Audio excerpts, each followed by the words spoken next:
Microsoft 365 digital events, where you can discover the latest in Microsoft's modern work solutions. Before we get started, let us show you how to make the most of this experience. Firstly, you can maximize, minimize, resize, and reposition all of the windows you see.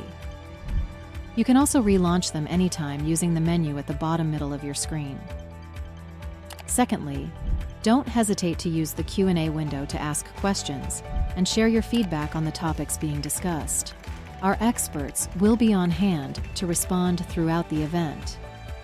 Lastly, you can download the presentation deck and access additional content, including resources from the resource list window. We hope you enjoy this Microsoft 365 digital event. Let's get started.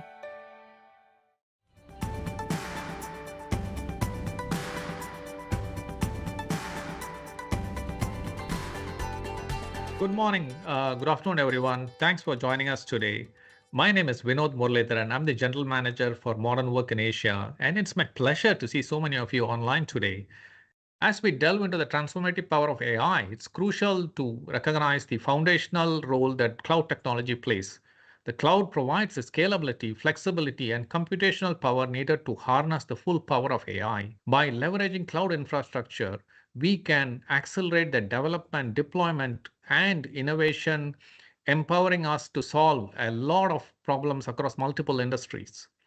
AI is revolutionizing the way we work by automating routine tasks, enhancing decision making, and fostering creativity.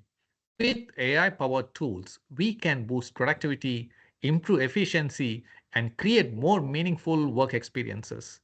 While we embrace AI, it is equally important to ensure that we protect it using robust controls. AI systems must be developed and deployed responsibly with a strong focus on security, privacy, and ethical considerations. By implementing comprehensive control measures, we can safeguard AI from potential risks and ensure that it operates in a trustworthy and transparent manner. The commitment to responsible AI will also help build trust with our stakeholders and maximize the positive impact of AI in our society. Throughout the event, we will delve into different perspectives of the topics, offering you a very well-rounded view of the current landscape. You will have the opportunity to see firsthand the key business value of AI, secure productivity through live demonstrations, Additionally, we'll be able to share with you real-world examples of our customers who have successfully implemented secure productivity solutions. This event is about fostering a very collaborative environment where we want to learn from each other and explore new opportunities for growth and innovations. We welcome you to share all your thoughts and queries in the chat, and we will be responding to you promptly in the chat. We have an exciting lineup of speakers who are going to share a lot of valuable insights. We will have Tim Sheedy, VP of Ecosystem Partners, who are going to share on the future of work, and then followed by how to create digitally resilient employee experiences in the era of AI. We will have Yifang Chu, Head of Go-to-Market for Asia at Microsoft, and Gorana Kubs, Head of Customer Success in Asia at Microsoft, sharing with us, introducing secure productivity solutions and demonstrating the same. In addition, I would like to extend a warm welcome to our distinguished speakers, Mr. Ashish Pandey, CIO of Dabur in India, Mr. Budiman Bojang Budi, Head of Digital Strategy and Innovation from Johor Corporation in Malaysia, and Mr. Daniel Petman, CIO of Baptist Care, who will join us in a fireside chat later to showcase on their adoption journey of Microsoft Secure Productivity solution. Let's make most of today's session and engage in meaningful conversation and exploring new opportunities. Thank you once again for being here. Let's all get started. Thank you, Vinod. As mentioned, my name's Tim Sheedy. I am the VP of Research with Ecosystem. If you don't know who Ecosystem is, we're a tech research firm. The difference is that we're actually based here in Asia Pacific, where you're all based today. We're headquartered out of Singapore. We have offices in India and across Southeast Asia, and I'm actually based in Sydney myself. So over the next 30 minutes or so, I'm going to be setting the scene around how the future of work is changing and give some advice on what we can do to create a resilient digital employee experience. Now, if you're anything like me, sometimes I like to know the story ahead of time and like to know the punchline before we actually get there. So this is actually the storyline of my next 30 minutes, just so you can start to identify the messages as I'm talking through them. So I'm going to start by talking about how the workplace is changing again. And then we'll jump into a little bit about some stats around how we're embracing AI and AI is taking off in our organizations, and acknowledge that AI is in the threat surface. In fact, there are a lot of cybersecurity threats and data governance threats happening within our organizations today. But these threats shouldn't be a reason to not invest in AI. The real punchline of the presentation is what we need to do is to develop a modern, secure, intelligent workplace that's actually going to survive a lot of the different working strategies. A lot of what we've done to date is a secure workplace or a digital workplace for working from the office or working from home or working hybrid, but we don't know what the future is going to look like. So let's try to create a capability that's going to work regardless of the working styles in the future. And ultimately, this is about our people. So start and end your strategy with the people, because without the people, you wouldn't have an organization. But without the people, you also wouldn't have the threats and the risks in your organization too. So start and finish with them around creating this modern, secure, and intelligent digital employee experience.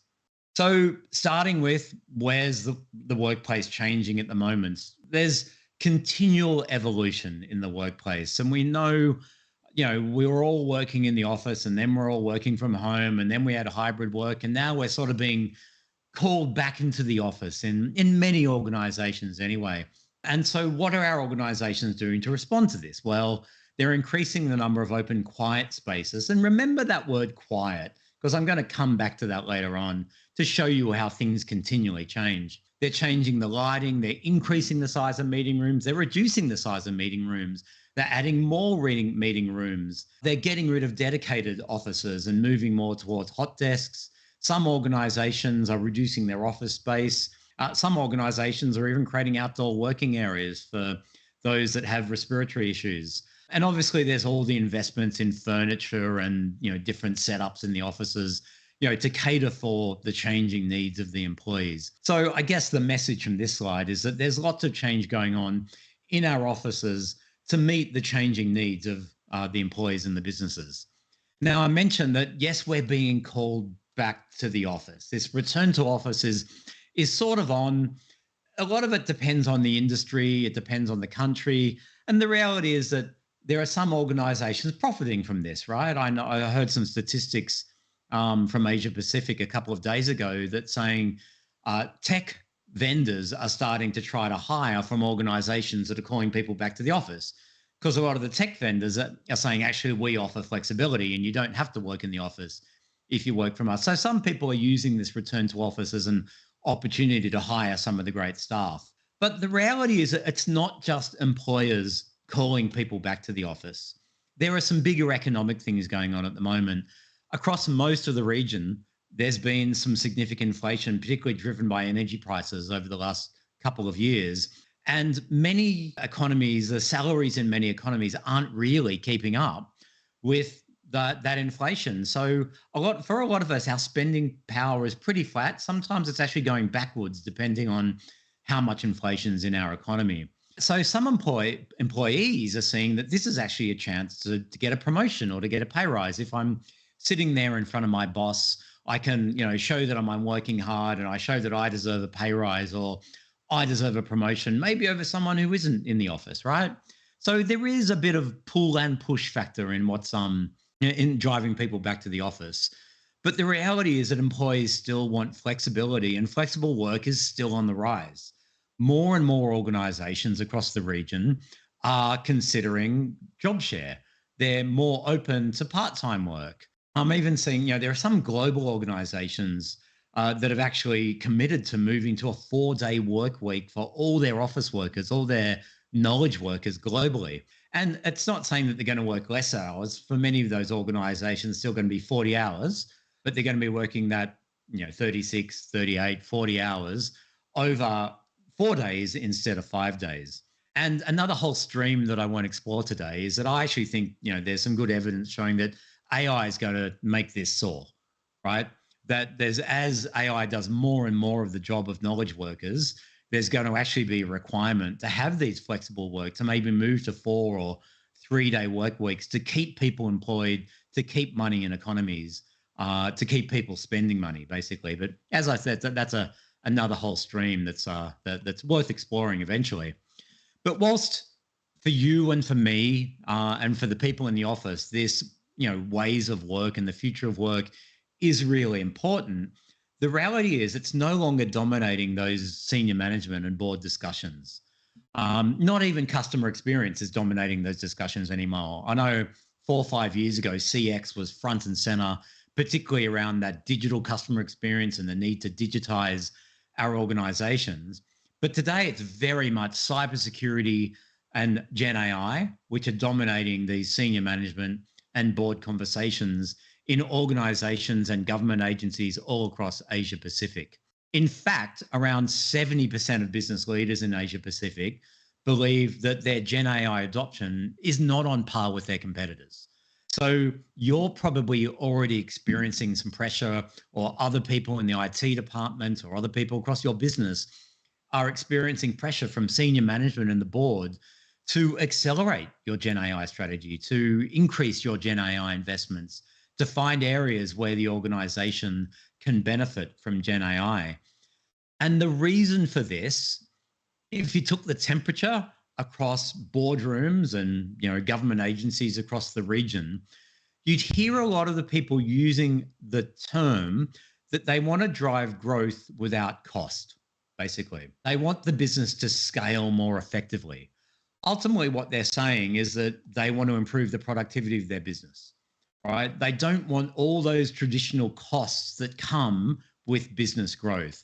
And that's really dominating discussion. And organizations see that AI is going to drive that productivity. So in region, AI is primarily a productivity story. Yes, it is also an innovation story. There's also organizations and leadership looking at how AI might drive whole new opportunities, create whole new businesses for your organization, whole new revenue streams. But the reality is that the main focus and the main discussion today is around improving productivity and reducing those operating costs so the organization can scale more effectively. And this, we speak to a lot of our customers and organizations across the region, and this quote in the middle, we hear a lot of this, that we've seen instances where a digitally native business has been able to use technology to do something in 24 hours that would take us in the industry 6.5 months. So that's where people see the risk of not investing in AI, particularly Gen AI today. And I actually know there's a defense department here in Asia Pacific that I've done some work with, that they were trying to make some changes to their ERP to improve some of their processes. They'd been working on that particular project for 9 months with very little gain. They hadn't really made much progress in hitting the goals. So this SWAT team of AI experts came in, and in 6 hours, they had a pilot up and running, showing what you could do differently by using AI to solve these particular business challenges. So they'd been working on it traditionally using their ERP platform for 9 months, hadn't got anywhere. In 6 hours, AI had started to solve this problem for the business. And this is where people see that AI is really going to change their organization across the region. AI is also going to change the workplace, I say again, because the workplace keeps changing. Right? So remember how I said we're moving to these quiet workspaces. Now, if you had the opportunity to see the OpenAI ChatGPT 4.0 launch, where they put a video out and they effectively introduced this concept of conversational AI, which basically introduced a broader concept of conversational computing, right? This idea that when maybe the interface to our computers isn't going to be a mouse and a keyboard, maybe it's actually going to be our voice. Maybe we're going to talk to our computer and ask it to do things and ask it to execute tasks for us. And it will just go away and do that for us. Now picture that quiet working environment, that open plan office with a lot of people sitting there, all of whom are talking to their computer now, right? And you understand that this current workplace that we're setting up might not actually work that well in the future when we're really using conversational computing within our business. I also know that some organizations who are using tools like Microsoft Copilot, even when they're calling their people back to the office, they're saying, look, when we have a meeting, we'd actually prefer that if you didn't all come into a meeting room together, can you actually access this meeting digitally? Can you dial in separately? So maybe go to a quiet part of the office or a small meeting room and dial in that way. Because what we actually want to do is use the Gen AI tools like Copilot to actually start to transcribe the meeting, to organize the follow-ups, to summarize the meeting for the people that have missed it. And so it's interesting, even with this return to office, Gen AI is driving different work styles within the business today. So providing a great digital employee experience becomes even more crucial in this world where our technology is really going to define our productivity. But security becomes more important too, because Gen AI actually enhances the need for better cybersecurity. And yes, Gen AI will certainly make our cybersecurity platforms better and make them respond faster. But the reality is that Gen AI actually potentially increases the threat to our business. If you look at a traditional security threat, when someone gets access to your network and gets access to your data, traditionally they might spend hours, days, even weeks inside your network, exploring the data, finding the data that they're looking for, finding the data that will have the most value if they need to ransom your organization or if they want to delete that data. And you might have some time to respond to that particular threat. Now, in a Gen AI world, you might actually, there might be a payload that has been trained on your data already. It might already know what it's looking for. It might already know the particular employee it's targeting, and it might already know how to target that particular employee. And it can be in and out of your organization with the data it wants in seconds, right? Versus the days or weeks that this might take traditionally. So the more we use Gen AI, the better the benefit for our business. But Gen AI also increases the requirement for better cybersecurity within our business. And the reality is that cybersecurity incidents are really skyrocketing in Asia Pacific. Now, I put Russia and the USA on this chart, I guess to give you an idea of where we're headed, right? Because they are ahead of Asia Pacific. And to give you an idea of, like, I'm based in Australia, when I worked with boards and heads of cybersecurity 3, 4, 5 years ago, there was this general feeling that we're little old Australia, right? Who's going to target us? Like, we're not worth targeting. I'm a mid-sized organization in a small country.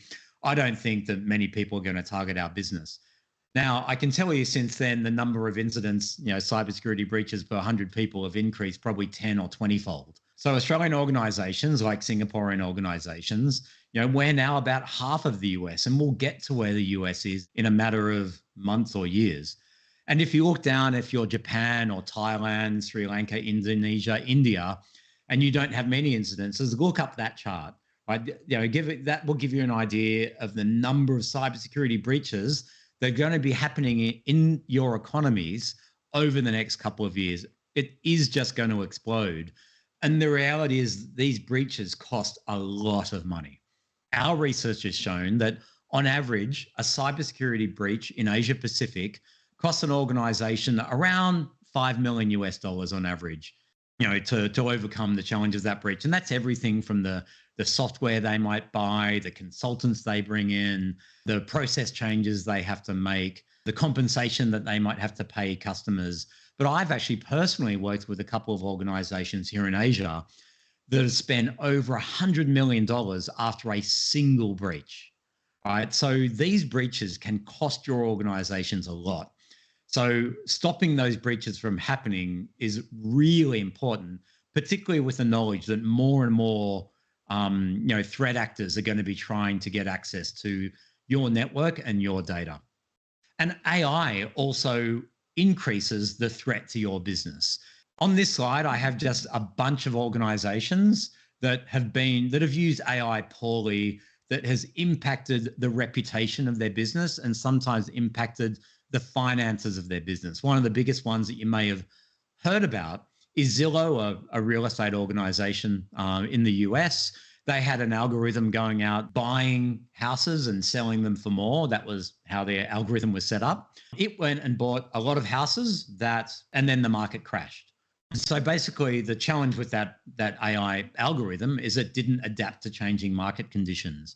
Now, I believe they ended up getting rid of around 2,000 employees. They shut down that whole business unit, and I think it cost them around $200 million after that AI made a significant mistake that cost their money, that cost their organization a lot of money.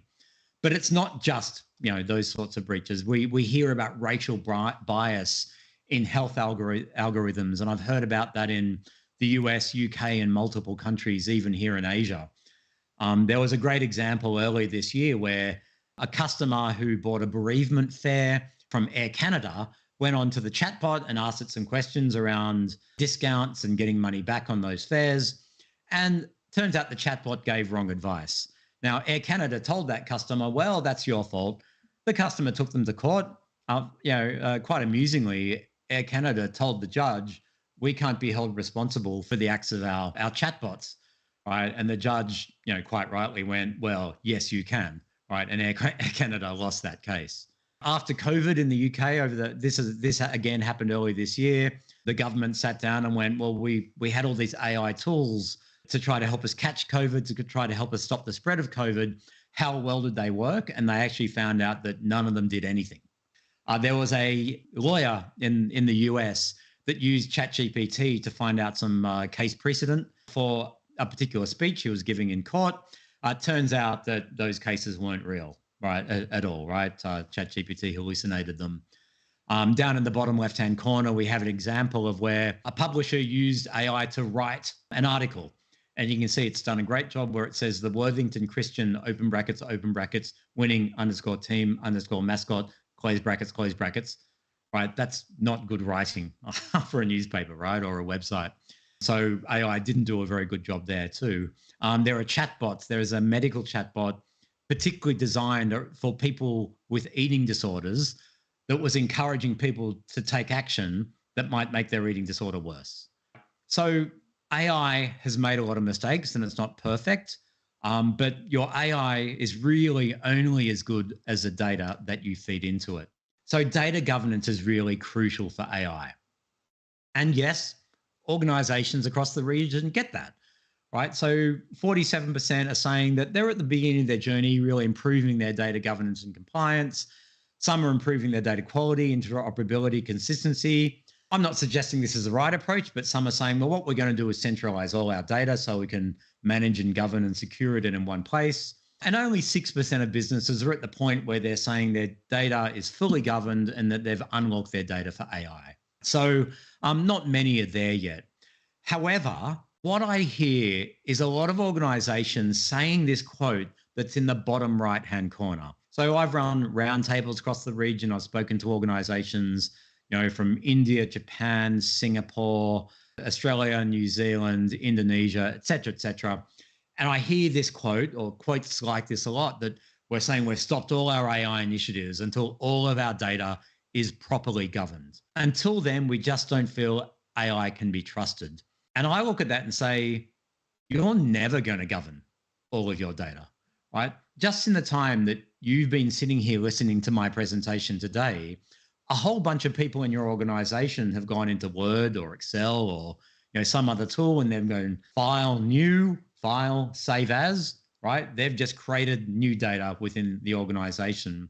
And unless you're governing that data at the point of creation and the point of saving, which most organizations aren't, then you're never going to be at a point where you're governing all your data. So my argument around here is, don't let data governance be a showstopper for AI. Yes, it's crucial, but you only have to govern the data that your AI consumes. Don't feel like you have to govern all of the data in your organization. It's only the data that AI consumes that you need to govern.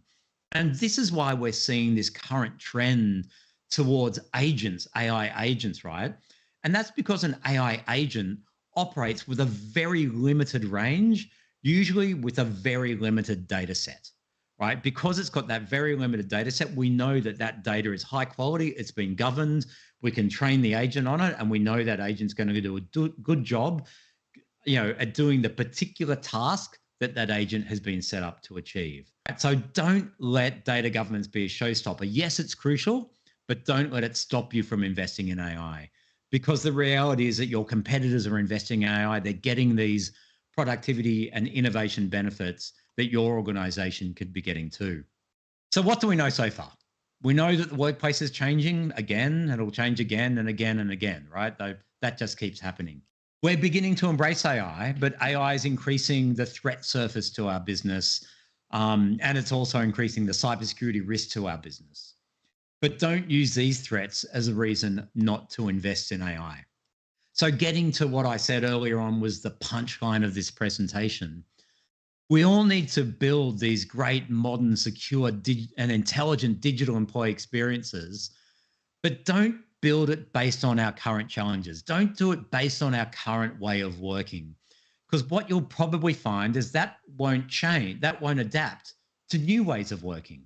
So, for example, you need a security framework that will work wherever people are working and however people are working and whatever data people are working with. And that's the same with a data governance framework that you need, that wherever they're working, whatever data they're working with, you need this framework, because that your working environments, your working tools, the type of work that your employees are doing is going to change. It's changing already. AI is already driving that change, particularly in your knowledge workers today. To do this, you need to understand the data and information landscape. As I made the point, just a few minutes ago, ensure that any data that is exposed to AI is appropriately governed. I actually argue I help clients with their Copilot implementations. And whenever they put in Copilot, I say governance should just go hand in hand with this, right? Because you're going to be feeding data into Copilot. You want to make sure that data is trusted data, because if your employees use Copilot and they come up with an answer that isn't trusted, then your employees might not want to use Copilot again. So you have to make sure you deliver that trusted experience to them. So decrease your attack surface using AI and automation. I mentioned earlier that Gen AI, and the broader automation landscape will actually help, your organization, overcome those cybersecurity and those data governance challenges faster. And the research is actually showing that organizations that do apply AI and automation to their cybersecurity breaches decrease the cost of those breaches by 50%. So if they're using AI and automation, instead of $5 million on average, it's around $2.5 million US that they're spending. It's still a lot of money, but it's a significant saving that they're making. Take that security first approach to Gen AI. Make sure that all the data, all the models, all the users are governed and protected. And ultimately invest in training. As I said, this is a people challenge, right? The people are going to be what make a difference to your organization. They're going to be what drives the risk to your organization. So keep them cyber aware with regular training. Do penetration testing, then do retraining, then do more pen testing, then do retraining, right? Just keep this cycle going. This isn't just a one-off. We've trained our staff so that they're aware of the security risk. You have to keep reminding them, because the security threats and the governance threats keep changing, right? I actually know one organization, and I'm not suggesting this is a good idea because I don't think it's a good idea, but this shows the extremes some are going to, that when they do pen testing, if people fail that penetration test, so if they click on that link in the email that they shouldn't have clicked on, that they've been trained not to click on, then there's actually a clause in their contract saying they can be fired. Now, I'm not suggesting that's the approach your organization should be taking, but that's where some organizations are thinking. They're going, the people are our risk. So we want to make sure we reduce that risk as much as we can. So we're going to start and finish with the people. And that's the point for that, even not just security, the broader digital employee experience that we're trying to build, that secure, intelligent experience, it should start and finish with the people. So listen to your people. Don't just do an annual survey of them to find out their satisfaction with IT. Understand what's driving their productivity, what's getting in the way of the productivity. Do employee journey mapping, right, to understand the issues that they're having that's inhibiting their ability to get their job done. And go back and keep resurveying them. Measure your digital employee experience. Now, I think we should do this regularly. And the reason is that we're continuously investing in this digital employee experience. We're putting in better security, better governance, better observability, better tools to keep our employees productive when they're sitting there on their digital devices. But often we don't understand the payback because we never actually benchmarked in the first place. So if you can measure it today, soon, understand what the current usage looks like, because that helps you build the business case for the next investment and the one after that. Because you can actually show that by making this investment in this certain cybersecurity platform or tool or capability or governance, you've actually increased productivity and reduced threats by a certain amount. And you can prove that. It can prove that value to the business. Now, support personal devices. Many organizations still don't do this. They say we support, the official devices. They say don't do work on your personal devices. But I can guarantee that if you say don't do work on personal devices, then your employees probably are. Because if you say don't do work on personal devices, there's probably a good chance that you're not supporting all the tools that your employees want, like Gen AI. And I know across the region, people working in government agencies, even tax departments in government agencies in the region. I've spoken to these individuals and they've said, yeah, my agency has actually banned the use of Gen AI, but I find it really useful. So, and I can't do it on my computer because they've blocked it. So I do it on my phone instead. All right. So they're taking, potentially like private information, tax data, for example, moving across to their phone, using Gen AI there and then transferring that information back to their work environment. So obviously creating a massive risk for the business. So they're using their personal devices to get the job done. Make sure that your cybersecurity, your governance, and your general digital employee experience strategy does support all the devices people are using to get their job done. Now, develop a reputation as an employer with a great digital employee experience. Some data actually from Microsoft show that a third of the people who'd use Copilot across Asia Pacific said that they would actively seek an employer who offered Copilot, right? they're seeing it as a differentiator. They're going, look at this Gen AI tool. It helps me get my job done. It makes me more productive. It makes me enjoy my work so much more than I am today.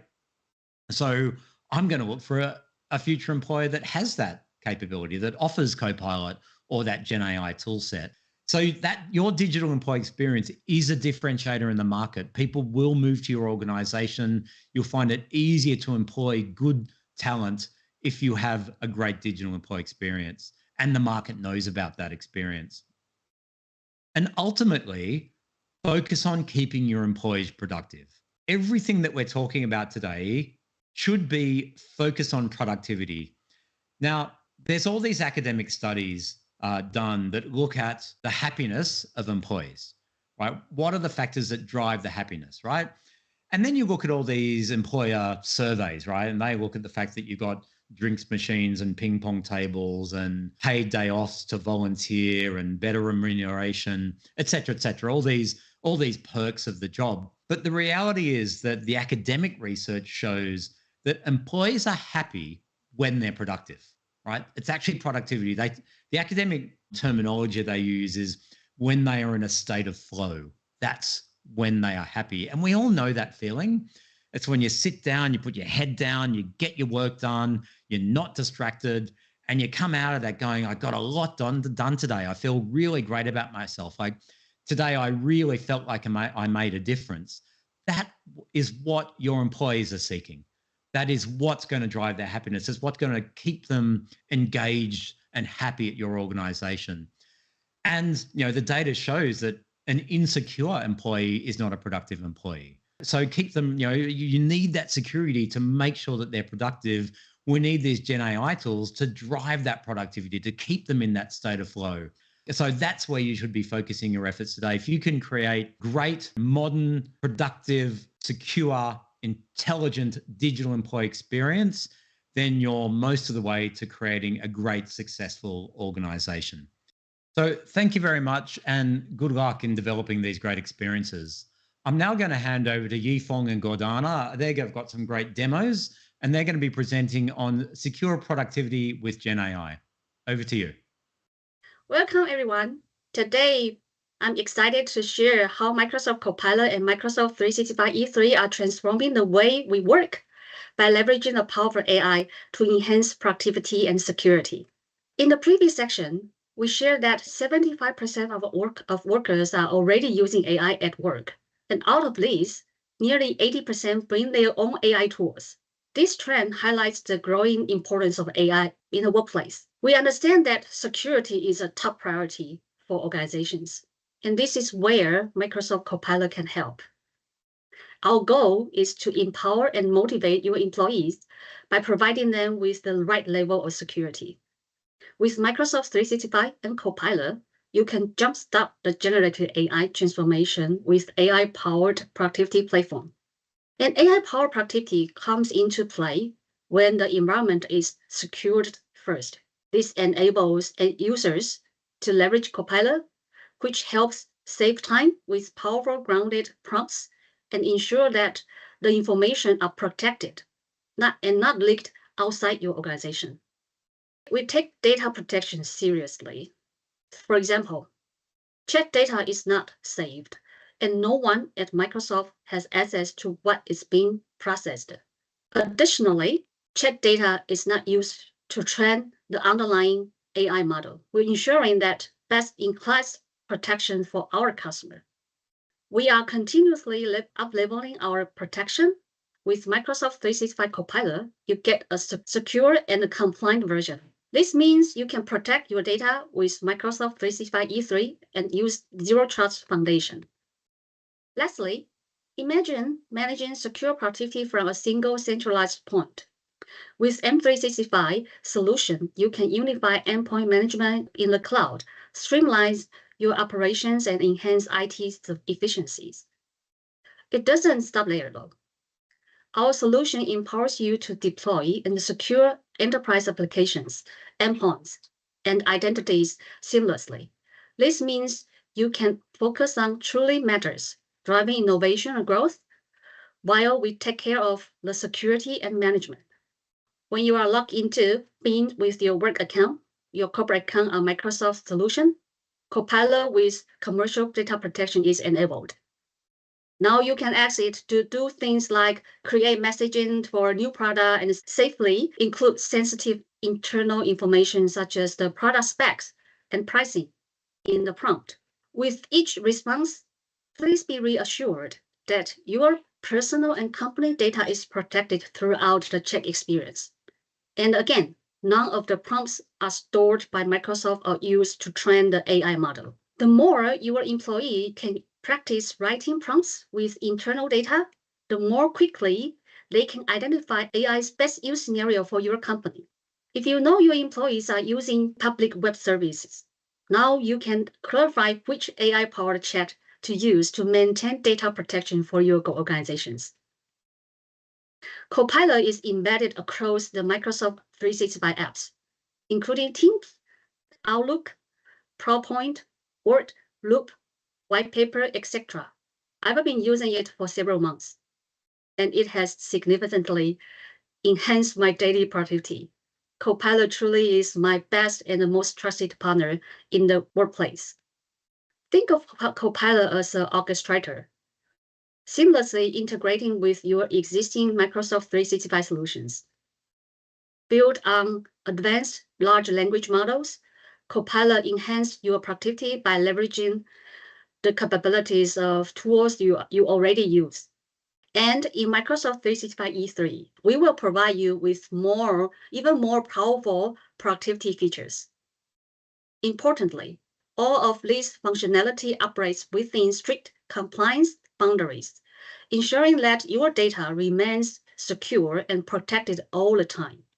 So, dear customers, let's take a moment to reflect on the challenges you might be facing in IT management today. Are you struggling with time constraints, limited manpower, or the needs to keep up with the latest technological advancement? And how are you managing the increasing threats of cyber attacks? With Microsoft 365 E3 and Copilot, you are not just adopting a tool. You are embracing a comprehensive approach to secure productivity. Let's work together to unlock your organization's full potential. Thank you. Let me pass to Gordana. Thank you, Yifan. Hi, everyone. My name is Gordana Copes, and I'm the Regional Business Lead for Modern Work CSU in Asia. Let's talk about Copilot. And I think the best way to talk about Copilot is to talk about how I use it in everyday life. It makes me very efficient. And if I was to pick 3 main reasons for Copilot, it's to use it in Teams for meetings that I've missed, in Outlook for summarizing lengthy emails, not to miss any action points, and number 3 is for helping me with the blank page in front of me when I have to put a document together. It gives me ideas on a topic that I'm to think about and write about. And please keep in mind that this is one thing to take away. It is Copilot. It's not autopilot. You have to check what the output is. However, in my case, it gives me ideas and kills my fear of the blank page when I'm writing a document. Now, let's take a look at some demos of Copilot in various Microsoft 365 applications. Let's go to Outlook. Now, let me ask you something. How much of your day is spent trying to catch up or just go through your inbox? For me, that's my action points. It's my work to do. Everything is in inbox. So Copilot can summarize long email threads and provide a summary with citations to each email that it refers to. In this example, all I have to do is select the summary by Copilot to get it to work for me, and it will quickly scan through the email threads and give us the summary with citations. So let's take a look. So if you click on summary by Copilot, in a few moments, you will see that Copilot scanned through the long email thread and gave a summary of the most important things that matter to us. It also provides the citations, you see these small numbers, and references to where it found this information. So if we click on citation 1, we will see which email it is actually referring to. Now, if you are done with the summary by Copilot, you just click on it again, and it will be minimized, and you can go back to working on your email. Therefore, Copilot lightens the load. As we just saw, Copilot summarized long email threads quickly, and we were able to navigate through the summary with linked citations. Hope you found that interesting. and very efficient. Now, let's go to Teams and take a look at the Copilot in Teams. Teams has changed collaboration forever. It can also be hard to keep up with all the chats and all the calls that you have every day. So let's see how Teams can help you be more efficient. We can select Copilot from here, from the ribbon, and start the conversation with it. We can say, okay, we want to get the short summary of the meeting that happened so far. Maybe you were a few minutes late. So we can click on recap the meeting so far. It gives you suggestions of all the prompts you can use and gives you the summary of the meeting that took place based on the recording of it or the transcript of it. So just don't forget to hit record. It can also tell you how the group feels about the industry status and the inventory status of their project. It will comb through the references and give you the summary of what all is there. You can also ask what questions are still unresolved. It will give you the summary of all the discussions that happened and what all needs to be talked about in the next meeting. You can see how you can unlock the magic of efficiency and make the effective meetings.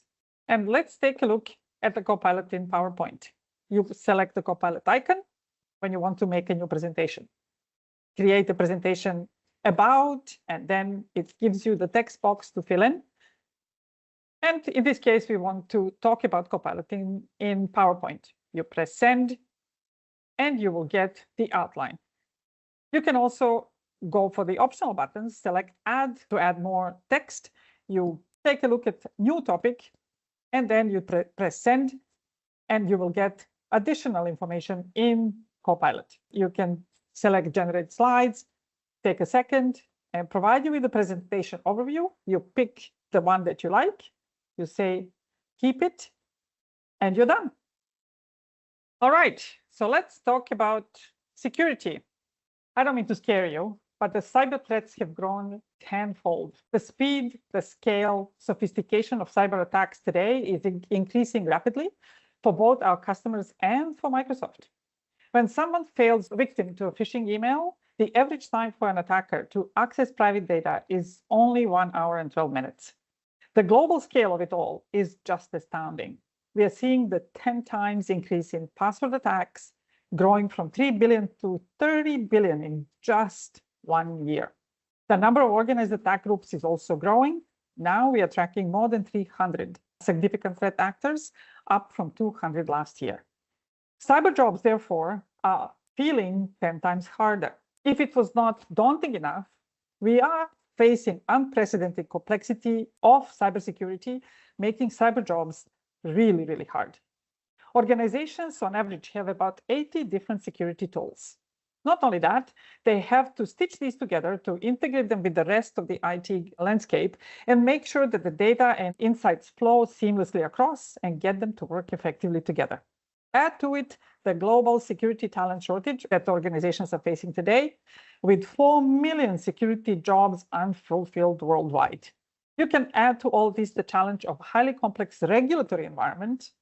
For example, just for this aspect at Microsoft, we track on average about 250 regulatory updates per day around the world. Now, we also know that our adversaries are very, very creative. From malware generation to vulnerability discovery, to customizing exploits, to password cracking, to phishing and social engineering, to disguising malicious code, to command and control communications attacks, and to deepfakes with data, email, and voice, they are just plain scary. We know that we can use GenAI for good and to be more efficient and to be more accurate and to even cure cancer. But AI is expanding the attack surface. Gartner estimates actually by 2025, which is not far away, only 3 months, GenAI will account for 10% of all data produced. And bad actors know they can use GenAI to be more efficient and more accurate. They will use AI in all kinds of creative and persistent but maleficent ways. Therefore, security teams need better outcomes. To address these challenges, everyone in the security community is looking for 3 things. Number 1 is to be more secure against the growing threat landscape, which is evolving and changing for us internally, as for the organizations that we serve that want to accelerate the adoption of AI solutions. Number 2 is supporting complying with the increasingly complex regulatory landscape. And number 3 is lowering total cost of ownership, omnipresent asked by our organizations. We need to achieve cost savings that can be reinstated and reinvested into business and also find operational efficiencies. And they are looking for ongoing proof of value of each of these. All of this is even more critical today in the age of generative AI. So let's take a look how one of the customers solved this with Microsoft solutions. As one of the biggest banks in Europe and one of the world's leading digital banks, defending against threats is crucial for ING. They had built a fragmented and complicated landscape of security tools over time and wanted to consolidate them to better protect themselves across private, public, and multi-cloud environments. ING deployed end-to-end Microsoft Security Platform and shared with us that right out of the box, the tools were already detecting security events and being a game changer for their business and threat hunting in particular. ING combines Microsoft Threat Intelligence with its own intelligence and has found that the seamless connection of the Microsoft products allows them to pinpoint malicious events. ING team is now able to be more proactive and improve its security posture, therefore lowering the threats that they see every day.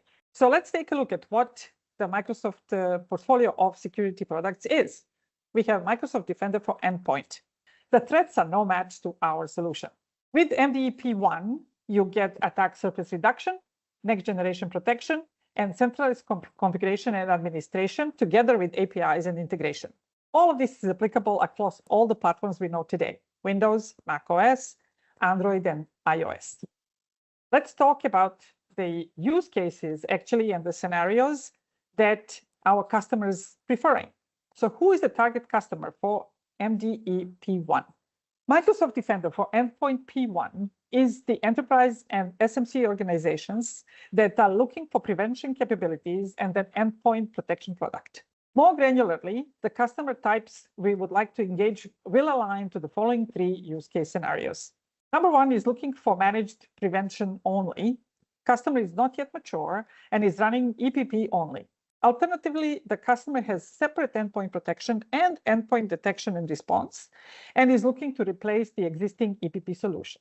Number 2 is the customer that's interested in full solution, so MDE-P2, the end-to-end product, but not ready to dive all the way. They have interest in P2, but they would like to be careful and start with the basic capabilities first. And number 3 is the customer that doesn't have the budget to buy P2, but maybe due to the current economic climate and due to budget constraints, but wants the best of breed product and to start with a product that can be easily expanded into a full solution. Let's go and take a look at some demos of what you can do with Microsoft 365 Defender P1. All right, let's see some security functionality as a demo that comes with MDE-P1 and as the starter kit for Microsoft Security Solutions. As the demo scenario, we'll go through the Zero Trust Foundations. So Zero Trust Foundations enhances security by leveraging sensitivity labels to protect sensitive data and control who can access it. With conditional access, you can dynamically enforce access policies based on real-time conditions like user behavior and device health. This approach will ensure only the right people have access to the right resources. It reduces the risk and strengthens compliance across the business. So let's go to information protection. We will go to sensitivity labels. And the labels will provide the seamless way to classify and protect data, empowering employees to work securely. Without a structured approach, protecting this data can become very complex and very messy and prone to human error, potentially leading to data breaches or compliance violations that are very, very important these days. So if we go to Woodgrove Internal, let's say, so the sensitivity label will be applied to internal content and show a watermark to indicate as such, right? So you can see that on the screen and you can manage it accordingly. As your organization grows and more data is being generated and shared, maintaining control and ensuring data is appropriately classified and protected becomes very, very challenging. That's why we have to apply policies. So we go to policies, we go to publishing policies, And we can label the policies to allow for tailored data protection and ensure sensitive information is consistently labeled and protected across the different departments or teams. Let's go to Woodgrove labels. So sensitivity label empower the organizations to classify, protect, and manage data effortlessly across platforms. By adopting these labels, business can ensure compliance, reduce risk of data breaches, and enhance data security without hindering productivity. I hope you enjoyed the story about labels. All right, let's take a look at the conditional access with Microsoft Intune PIM-1. It is an essential tool for enforcing security policies based on specific conditions like MFA when users try to access sensitive data or blocking access from untrusted locations. If we go to devices, and then we take a look at the managed devices, and we take a look at the conditional access, it will enable us to customize policies to meet the organization needs while allowing users to do their best work from wherever they need to be. So if we take a look at the policy snapshot, you will see the list of policies, the state, the creation date, modified date of each of the policies. So let's take a look at this one where it's required compliant devices. We will see the details of each policy and show the specific users that were included or excluded from it, the target resources and conditions of the policy. So let's take a look at the conditions. Conditions of each policy can include device platforms, locations, client applications, or filter for devices. So if we take a look at the access control, we can grant the access, and then it will be established for each application, including requiring multi-factor authentication. So conditional access with Microsoft Intune P1 will offer enhanced security by ensuring that only secure, verified entities can access corporate resources while giving users the flexibility to work from various devices and locations. And that's it for this demo. The last thing that I would like to share with you is that you can try MDE P1 out. So you can sign up for preview. There is a link to use aka.ms/MDEP1 trial. You can sign up for the preview trial of 90 days. And then when the trial is over, I am sure that you can contact our account teams and discuss the purchase of the licenses for MDEP1. For our existing customers, you can find more information about the MDEP1 on our security.microsoft.com website. The portal experience will be based on your customer license, so it's either P1 or P2, and it will show you only the relevant pages. I encourage all the customers that have P1 license to discuss going for the full suite of products and to get account teams to provide you with a test license for P2 so that you can see the benefits of the full solution. Hope you found all the stories from real life demos and all the information very valuable. And now I will turn it over to my colleague Vinod and our panel of industry experts for a discussion on the benefits of using Microsoft solutions end-to-end in their environments and ideas to share with colleagues from various industries. Vinod, your floor. Welcome back. Today, we have the privilege of hearing from 3 distinguished customers who have successfully integrated our secure productivity solutions. Joining us today are Mr. Ashish Pandey, the Global CIO of Dabur from India, Mr. Budiman Bujang Budi, the Head of Digital Strategy and Innovation at Johor Corporation, and Daniel Petman, the CIO of Baptist Care. They will be sharing with us valuable insight on how security and collaboration solutions can work hand in hand to protect users while boosting productivity. Let's begin with the introduction. Ashish, if you could start with you, if you could just introduce yourself and what you do at Dabur. Thanks a lot, Vinod. Thanks a lot, Microsoft team, for having me over here. I'm Ashish Pandey, and I'm Global CIO for Dabur. I look after all digital and tech initiatives across the world for the Dabur, and I think I would love to see most of the people who are Dabur lovers over here. So thanks, and thanks for having this awesome discussion. Thanks, Ashish. Now let's hear from you, Budi. Hi, thank you, Microsoft and the rest of you guys for making the session today. I am Budiman Bujang. I'm the head of digital strategy and innovation for Johor Corporation. Johor Corporation is an investment holding company in Malaysia. So we have 4 subsidiaries, 4 verticals that we have. and I oversee the digital transformation group-wide for the entire group of companies. Thanks, Budi. Daniel, we could also have a short introduction from your side. Hi, everyone. I'm the Chief Digital Information Officer at Baptist Care, which is a large Australian not-for-profit which works in the aged care and community services space. In my role as Chief Digital Information Officer, I'm looking at IT operations, I'm looking at IT innovation, cyber and risk, digital transformation, and a lot of data and analytics. Thank you, Daniel. Now let's deep dive into the topics.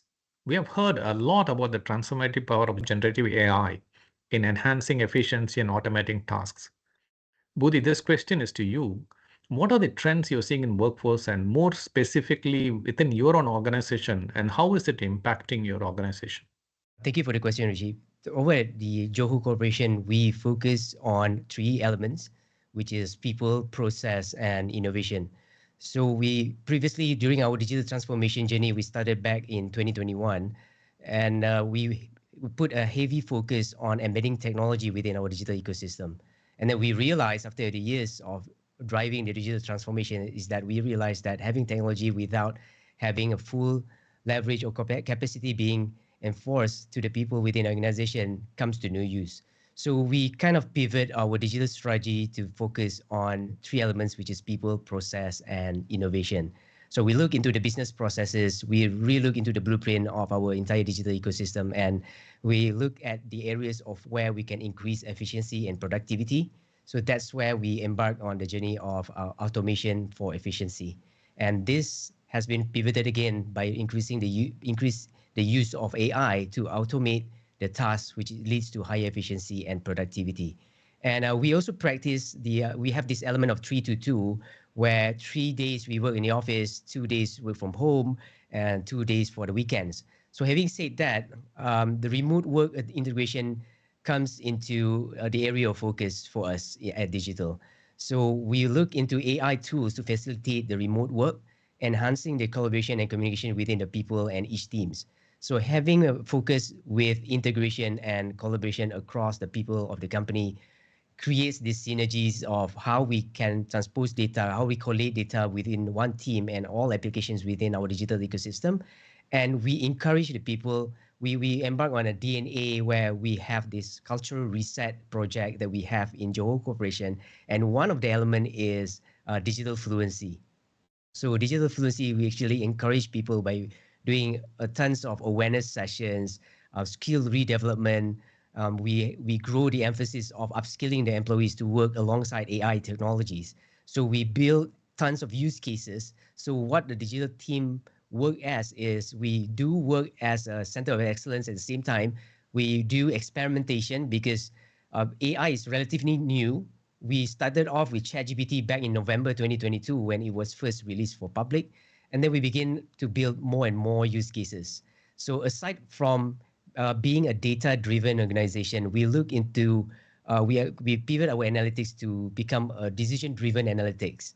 So there's no point having tons of dashboards if you can't do any actionable insights out of it. So whenever we interview the personas, we ask them one simple question: what is the outcome that you want to achieve? What are the actionable insights that you want to do with all these results? So based on this alone, having AI and automations throughout our digital ecosystem to enhance the processes, actually that is what impacts the current work trend that we have at Johor Corporation today. Wow, that's very insightful, and you're doing a lot of path-breaking work. Thank you very much, Budi. While Gen AI brings in significant benefits, it also introduces new vulnerabilities. To ensure secure AI-powered productivity, organizations must rethink their security and data governance strategies. Budi, I'm continuing with you. Was there any specific challenge that you were trying to overcome before you embarked on implementing our secure productivity solutions? We put an emphasis on data and security. So we work in parallel. So we having fast data, how fast you get the data. One question which keeps on throwing back to us is that how accurate is the data?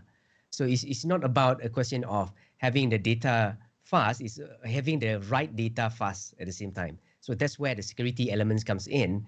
And we explored on Microsoft Sentinel as part of our cybersecurity tool that we use day in, day out. And we have kind of enabled the SIEM and SOAR so that we can automate and orchestrate this security throughout the landscape of Johor Corporation. And the security part of things is that we embedded zero trust framework throughout the organization. So we don't trust anyone, we don't trust any devices.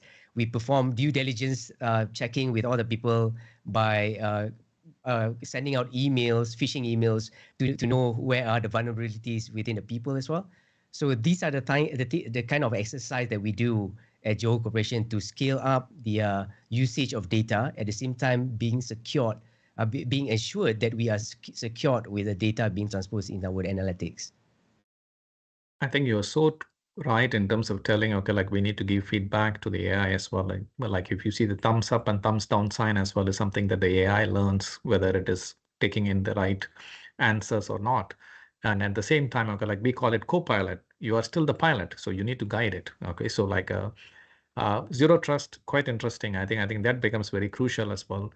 So over to you, Daniel. Okay, like what was the big challenge that you encountered at Baptiscare before you rolled out our security and productivity solutions?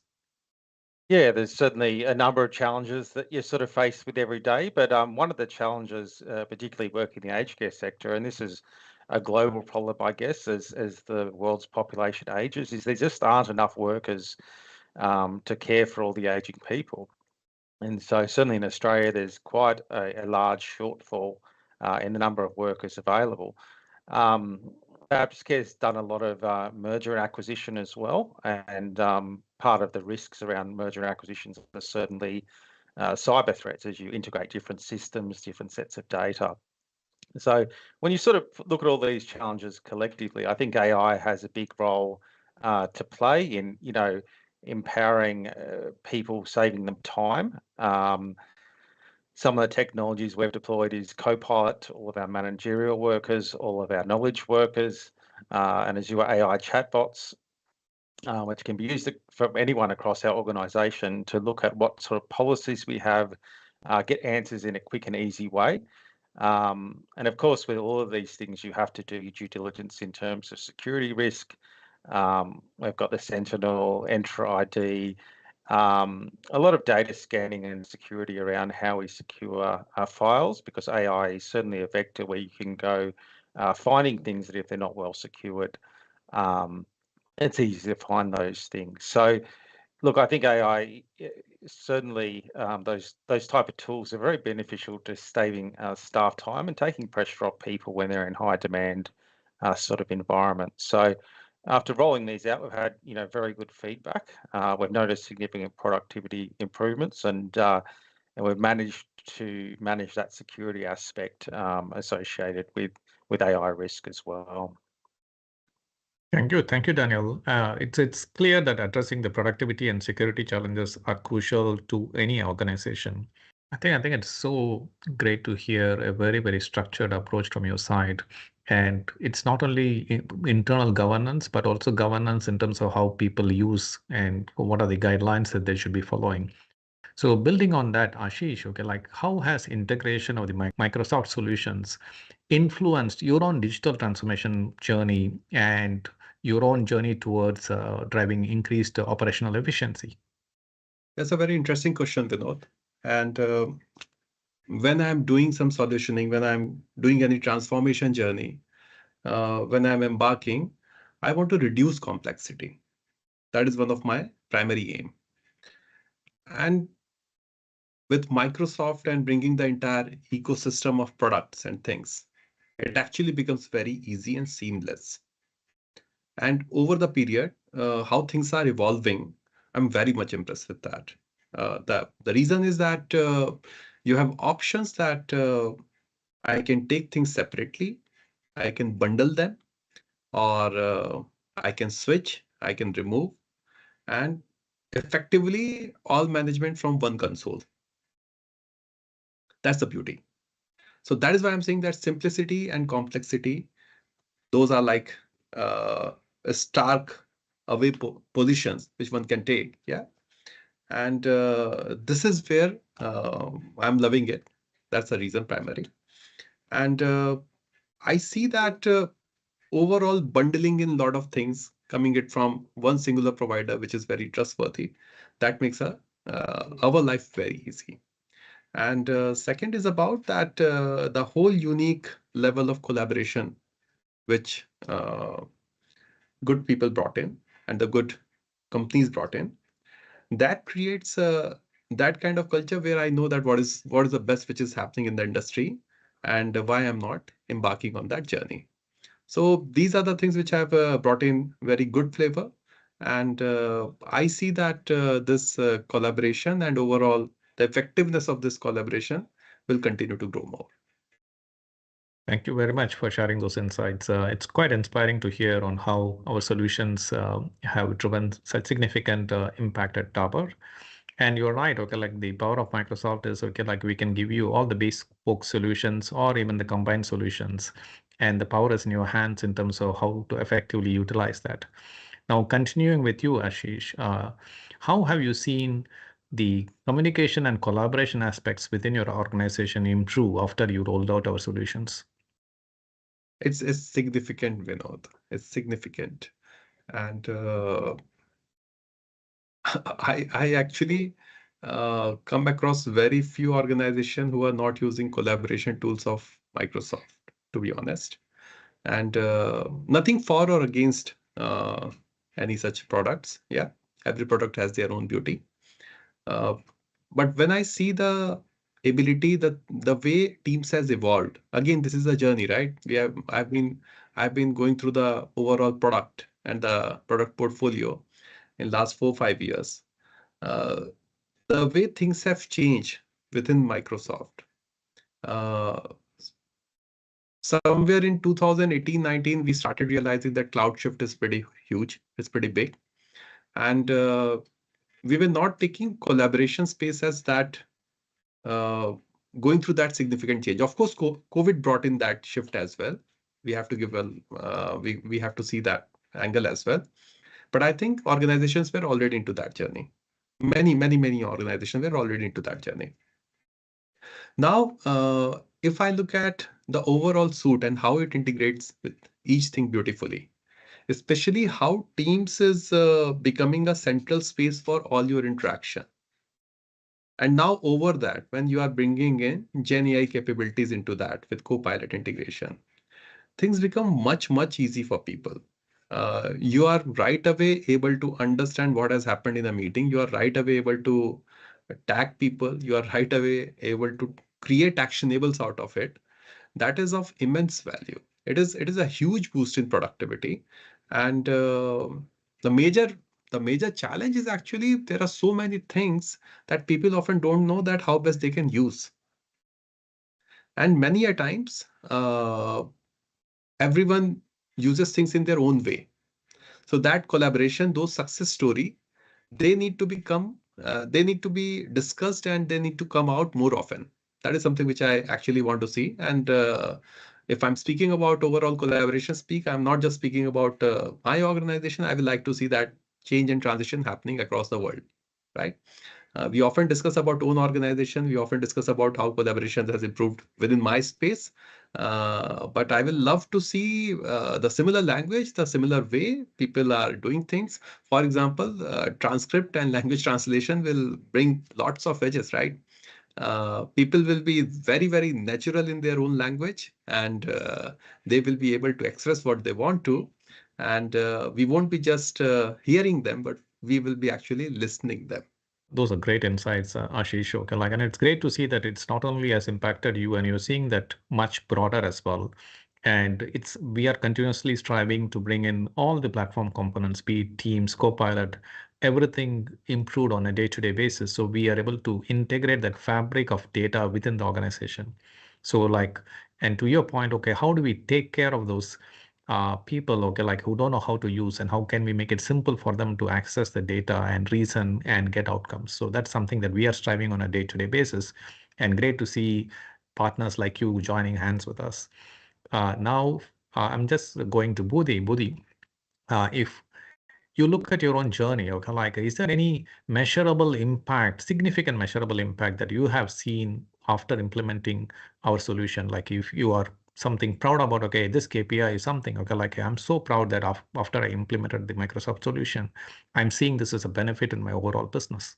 First things first is that the overall impact of unifying this Microsoft ecosystem within our organization, right from the group towards the group of companies, that was my first mega project in Johor Corporation, where we kind of centralized the Microsoft tenant within one tenant for across the companies. That actually translates to a huge significant discounts and cost savings. So what we enjoyed from that is that we kind of perform our digital investment into other areas from that savings that we have. So we started to explore on more opportunities on how we can focus on integration and collaboration. Then having said that, one thing that I want to add on from what was discussed earlier is that I've never ever saved any files on my laptops. So all my files, my PowerPoint, my words, any documentations that I do is over there in Teams. So Teams has become our one-stop center whenever we open up our business laptop, our work laptop. So whenever we open it up, the moment we logged in, the first thing that we open up is Teams. And then we start to go through the files, whatever files that you want to work on, and you can kind of share the files across the organization and you can even work concurrently on the same file across. I think this is the things that most people don't really want to talk about, but like I said, small little thing counts, right? So this actually boosts up our productivity, especially when we are rushing towards a deadline. So we do an online team meeting working on one single file, which is on the cloud, which is on Teams, SharePoint, and whatnot. And then everyone adds up all their elements, all their components within the same file itself. So rather than the traditional way of doing things back then, before this came about, is that people tends to send the files over the email, refer to the attachment. This is the amendments that I've done. Please fill up your part and whatnot. So gone are the days for that. We work on the same file as and when we have that time that we want to focus on, and then you can see the updates being done from other team members as well. So that is another thing that we actually noticed, and we had this podcast session to drive the awareness session, and we have this thing which is called Tapao sessions. Tapao is actually food takeaway. So we call it Tapao sessions, so that the takeaway from the session is the technical knowledge, the sharings that we've done with everyone. And then this actually, the time savings from all those is the significant reduction of time that we have from all these productivity boosts and all these manual processes that we've done. It actually frees up the employees to focus on something more valuable. So we pivot people to focus on how they can deliver values for the organization instead of running a mundane kind of task based on the traditional JDs and whatnot. So the question that I always ask the employees is that you need to ask yourself, how valuable are you in your organization? So if you don't come to work, how easy is it for me to replace you? If the answer is yes, the company can immediately hire someone else to replace me next week, then you are not creating enough value for the organization. So try to find that niche factor so that you are delivering values aligning with the aspiration of the business vision and mission. And sometimes each financial year, there are specific business targets that we want to achieve. So for example, we started off with 100% decision making through analytics. That was our moonshot back then in 2022. And then cloud first was one of it as well. And then there's variations of technology embedment within our ecosystem. And now the latest one is AI first. We want to look at how AI can be brought in within our digital ecosystem. Because I'm driving the EA as well for the organization, the enterprise architecture. So we kind of pivot the blueprint to embed AI within each of the business processes. So whenever we have these sessions with the employees, we always ask the question of, do you have repetitive tasks? So because that can be tackled by RPAs. And then we look into SOPs. We work with the governance team to look at the SOPs for each divisions, each departments. And we look into opportunities where technology can replace all these processes. Once it is replaced, we have proven that there is an efficiency increase, which most likely be more than 40-50% if you use RPA and other AI tools being embedded into the processes. And then we throw back the questions to all these respective people managers saying that, what are you going to do with this efficiency increase with the people? So the 3 R's always come into mind. First one is reskilling. Whether you reskill them to do something more valuable for your department and divisions. The other one is relocate. Probably that task or that particular team doesn't resonate with their aspirations. So maybe they want to do something else or something new, then we can relocate them to another team. And the final R is, of course, retire. Because having tons of technology in RPAs, all these automations, all these AI-enabled solutions, it depicts the that hard call for any leaders to do, which is to retire people. But of course, before all that, we kind of need to look at the business transformation as well. How do you want to transform your business so that you can pivot each department and division within the organization to focus on what brings value to the organization as a whole? So that is something that I always ask the people within the organization. And with all these tools easily available within Teams, within any of the Microsoft ecosystem, they can just integrate and collaborate within one another. So the biggest factor or the things that we realize is that what are the benefits of all this is the more we can integrate fast with other team members. And we are measuring this using Viva Suite. So we conduct surveys to the people who want to know whether they are happy with the technology that has been in place.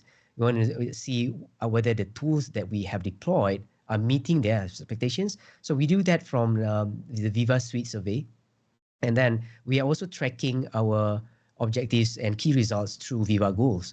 We have moved from BSC, which is Business Scorecard. Previously it was KPI, and then we moved to BSC. And then now with OKR come into mind, where we focus on outcome. We are outcome driven. We are developing this outcome driven culture where either you meet the outcome or you're not meeting the outcome. So it's pretty much straightforward. We don't want to know how you're doing it, where you're doing it, as long as you meet the outcome. And we continuously look into the key result on how we can kind of tailor it so that we can meet the objective sooner than expected, or maybe it's too fast, then we kind of change the key result so that it's much more tough and much more realistic. So we use Viva Suite as part of our measurement tools within the organization. I think you bring in a very, very good point. Okay, like it's not only deploying all the secure productivity solutions and using AI, but it is also how do you measure? Okay, how do you measure the sentiment? I think you are doing that full circle. I have a lot of tapao from this session. I'm sure the audience is also going to enjoy a lot of takeaways from all of you. Now, moving on to Daniel, okay, like have you experienced as well a significant business benefit, okay, like after you implemented our business solution, something that popped up in your organization as like this is amazing, okay, like, and we have got a significant ROI from the Microsoft solution? Yeah, it was certainly an interesting question when we started this, Copilot chatbot journey. How do you measure the ROI on some of this AI, particularly given it's so new and companies have not really done this before? So we sort of maintained an open line. But as I said, our business drivers are largely driven by we can't actually get enough staff. That's the biggest challenge that exists in our business. And then the more staff we have, or the more staff that we can free up, the more services we can deliver, the more we can grow as an organization. So time saved was always going to be an important metric for us in measuring the success of these initiatives. So one thing we're very careful to do as we deploy this technology was doing a lot of surveying of staff, and we asked a lot of questions around how are you using these tools, what are you using it for, what type of time saving are you seeing? And we also did some qualitative interviews to really understand and dive in, because not every role is the same. What a marketing person might use Copilot for may be very different from a legal person or a finance person. So you needed to have those conversations to understand the nuances between different roles in the organization. But what we did come across is a pretty reliable statistic in that the people that we had deployed Copilot to, they said to us generally across the board that it was a range between 2 and 8 hours a week that they were seeing in terms of productivity gains, in terms of what they could use Copilot for, in terms of report writing, drafting contents, not having to attend meetings because they could read the minutes, going through the 300 emails they had a day and summarizing them and having an action plan drawn up automatically for what they need to do each day. That was worth to most people between 2 and 8 hours a week back in their diary. And we thought that was very, very significant given the stretch and the strain that's on the organisation when you're doing a lot of mergers and acquisitions and you've already got staff shortages to start with. So that was, one metric.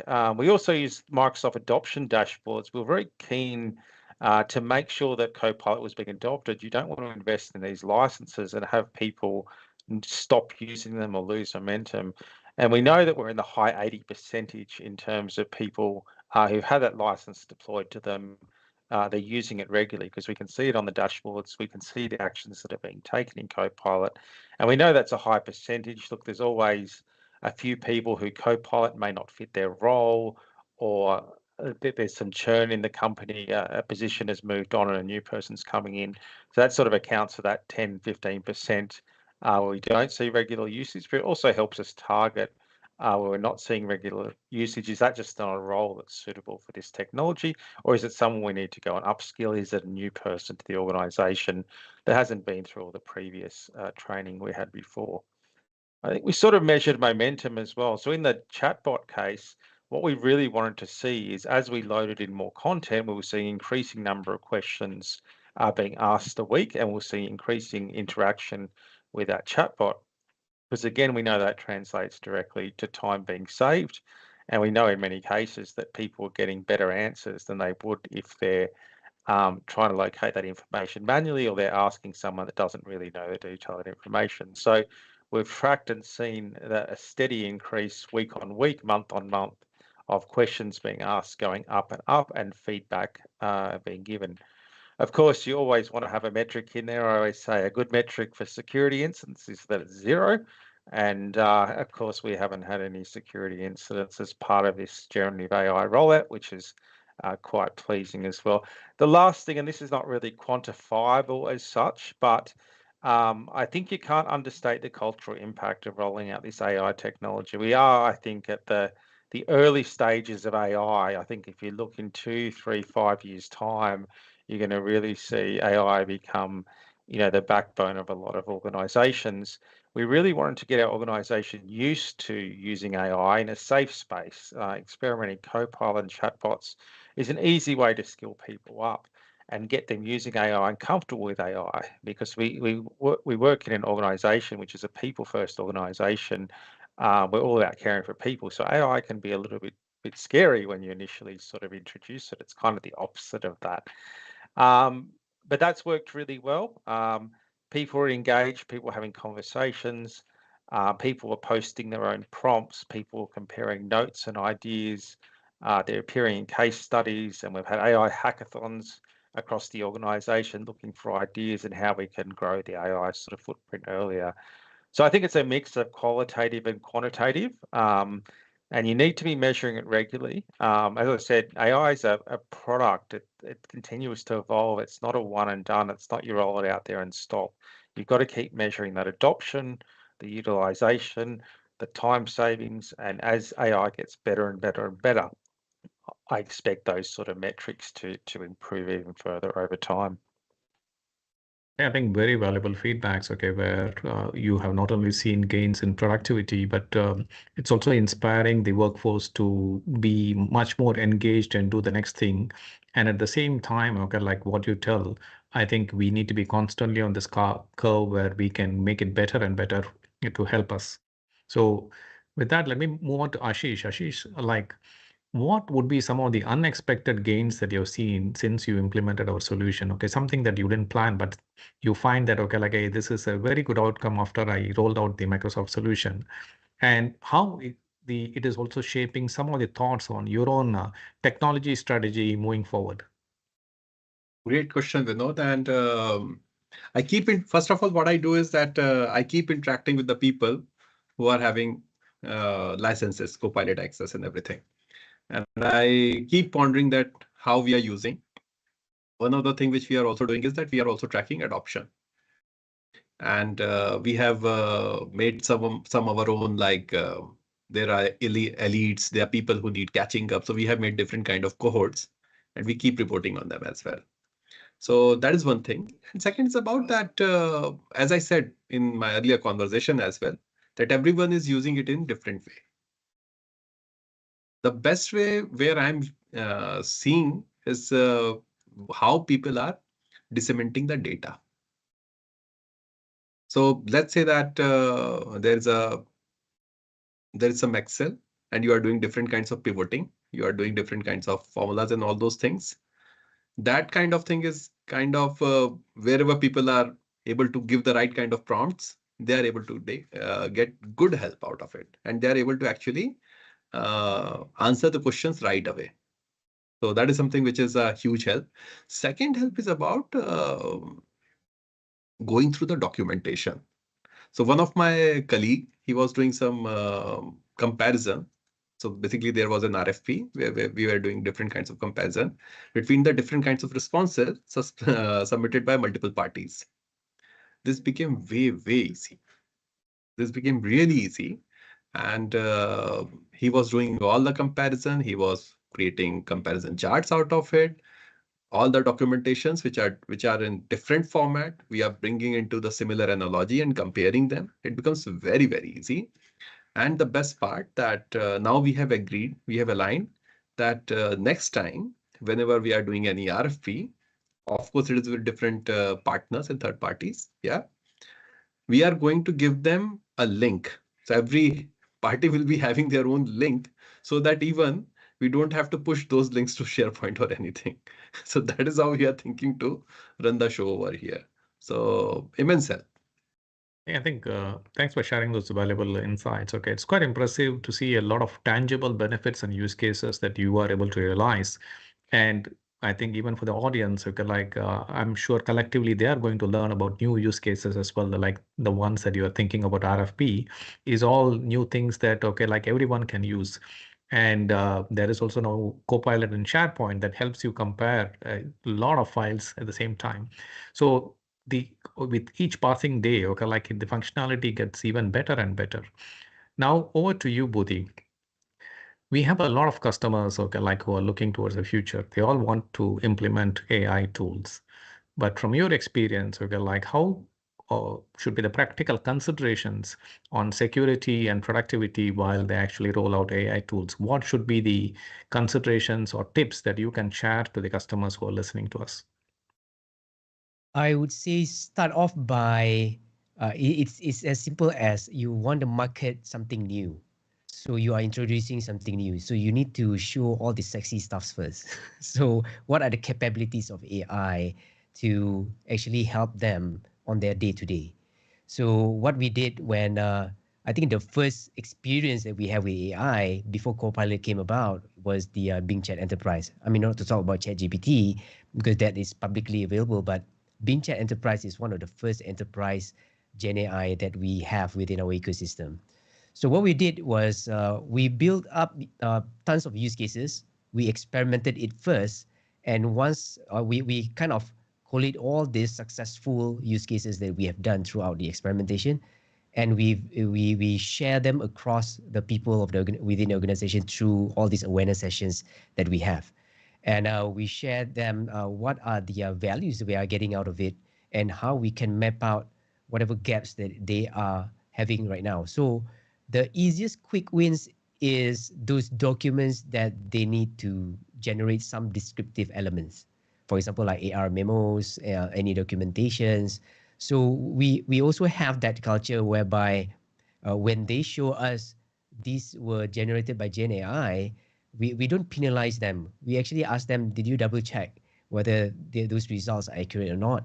And it's not just as easy as copy pasting them from the results. That we don't really encourage that as well. So we encourage them to generate those descriptive elements from the Gen AI and then put it within our documentations. So like I said just now, the quick wins are all these documentation that needs to be submitted or any documentation that needs to be recorded down. And part of it is processes like translating the tables. For example, like you issue out RFPs, then you want to summarize the top 3 vendors who wins the RFPs. So you let Gen AI to study that table and come out with a summary for you. So that actually cuts down a lot of time when we want to build documentation. So what I'm trying to say is that try to find out what are the gaps that AI could fulfill. There are tons of it, but channel it out or tailor it out within the gaps that they are facing throughout their as-is processes, and complement them by using AI. If you use AI, you can actually cut down the time that you do this, maybe from 5 days to seconds, just by using Gen AI. Just to show you one use case that I have in Johor Corporation is that we experimented using, back then, again, it was Binchat Enterprise. So they have this exercise of summarizing the reports that they get from online, and then they need to summarize it and pump it into Word files and PowerPoints. So because it allows us to import PDFs within the chatbot and then summarize it from there, it actually cuts down time for them to think about how they want to summarize these 5-10 documents and reports that they get from online, and then come up with a report in their PowerPoint, which is a summarized version to pass it on a weekly basis. So having said that, using Gen AI and the chatbot, they are able to cut down the time from 5 days that they have spent looking through the reports and coming out with all these summaries and whatnot. And it cuts down time within seconds. And that allows them to actually focus on something more valuable. So like I said, yeah, my advice would be to the people out there, if they want to embark on the AI journey, try to fulfill all these gaps, all these quick wins that you can do with Gen AI. Basically, Gen AI is generating an AI content for you from the information that is available out there or within your organization.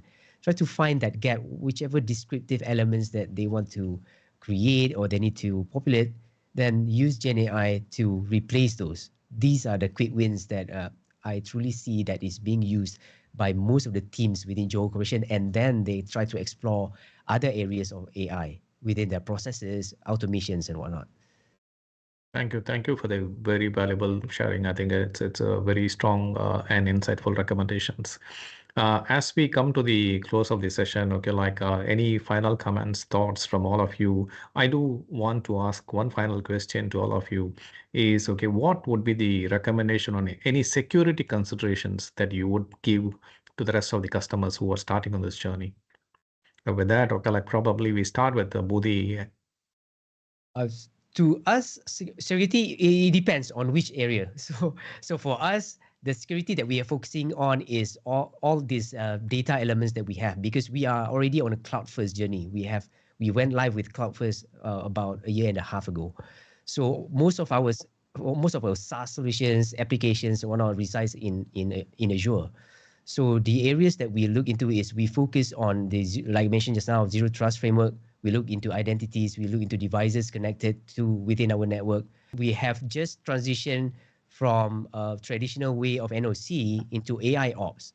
So we eliminated the AMS and the people within the NOC team, and we leverage on AI to actually monitor our network connectivity within the office, the laptops, devices, handphones, and whatnot, to the servers and the applications which resides in our cloud platform. So to me, security is crucial because you really need to ensure that your data is secured, your applications are secure, your devices are secured. And Sentaro really helped us to have this identification of threats from all the threat actors out there. We have that visibility along with other elements that we use within our network connectivity layer to transition from a traditional NOC to AI ops. And one thing for sure is that one thing needs to not to be missed out is that the due diligence from the people within the organization, that awareness needs to be cascaded down as well to the people, because there are some elements of due diligence needs to be done from the security angle. For example, when people ask me, what do you mean by due diligence? Because right now we have all these AI elements within the security layer, due diligence is as simple as you forgot to lock your laptop when you want to go to toilet or lunch breaks. So these are the due diligence that we impose, and we made these awareness sessions with all the users within Johor Corporation. Thanks, Budi. Daniel, any closing comments from your side? No, I just think from security is a multi-layered approach, as Budi sort of said. You need to be securing the endpoints, the data, the cloud, the identities. You need to have all of those layers of security in place. Otherwise, you're going to get breached at the level which you don't have security in place. I think when you're deploying generative AI and other such solutions, it is a balance. You've got to balance, the risk of security. There are new risks in sort of these AI tools that we're using today. So you need to be quite conscious when you roll these AI tools out that you're building security along the way, or you've built security in beforehand. But yeah, data is very valuable. Data is also very dangerous. So it's a balance between those two things. Ashish, how about you? I think somewhere in last 3-4 years, the shift has happened where organizations have, at least I will say, realized the importance of security. Otherwise, the overall posture or the demand was that just let's be reasonable about it, because everything is about what kind of investment we are going to make behind security. Second is about that you have to be very careful. You have to be very careful when you are designing the outlay of security. And why I'm using the word careful is that sometimes it can be intruding, over-intruding when you are designing your security posture. And sometimes it could be very easy or latent. Yeah. So that is a conscious call that leaders, teams, and organizations have to take, that where do I want and how will. So vulnerability is a factor anyway. We all are vulnerable. That is something which I would like to put across. But how significant those kind of things are, those kind of decision making has to be done. Because you can go as good as a fortress, or it could be as good as inviting everyone to your backyard. Yeah. So those are the conscious decisions which I will recommend any organization or any people to be considered, that what exactly you are trying to secure and how deep you want to go. That has to be very clear. If it's not clear, then sometimes you are putting a kind of, I don't want anyone to be overprotecting or less protecting. The appropriate protecting will be the right thing to do. I think perfect, Ashish. I think we also adhere to the same principles. Okay, like we go in with a very strong secure first initiative at this point of time. Okay, like we want security to be the primary driver on everything that we do. And thank you once again, Ashish, Budi, and Daniel, for sharing valuable insights and experiences. It's been a pleasure and inspiration for us, okay, on learning on how it has been very positive impact to your organization in rolling out our solutions. Hope the audience found it very enlightening, and they have taken in a lot of insights as well. Thank you once again for joining us, and have a wonderful rest of the day. Thank you. As we come to the end of today's event, let's take a moment to reflect on the insights and the discussions we have had so far. We have covered a lot of ground, having glanced through the future of work and how we can ensure that our company operates in a secure and productive environment in the age of AI, followed by demonstration of different scenarios of secure productivity and valuable customer experiences sharing as well. I would like to extend a heartfelt thank you to all the speakers and panelists for their valuable contribution. A very special thanks for everyone who made this event possible. We hope you found the sessions insightful and you leave here with new ideas and connections. We look forward to continuing our collaboration and achieving great things together. Stay connected through your Microsoft rep or your partner rep. If you're interested to know more about today's session, please scan the white paper here. We also value your feedbacks, so please take a moment to fill up the feedback survey. Thank you once again for your participation. Have a wonderful rest of the day, and let's continue to drive success together. Goodbye and thank you.